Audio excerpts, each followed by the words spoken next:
Installing a DIMM.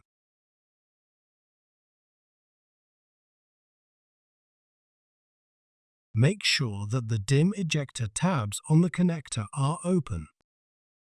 Holding the corners of the DIMM, insert it into the slot. Push the top edge of the DIMM down until the ejector tabs snap into place over the notches at both ends of the DIMM. Close the controller cover and fasten the thumb screw.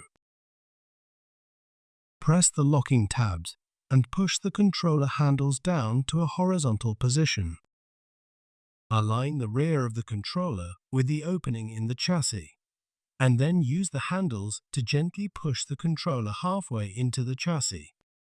Connect the console cable to the console port on the controller and to the laptop so that the laptop will receive the console messages when the controller reboots. Firmly push the handles until the controller meets the midplane and is fully seated in the chassis.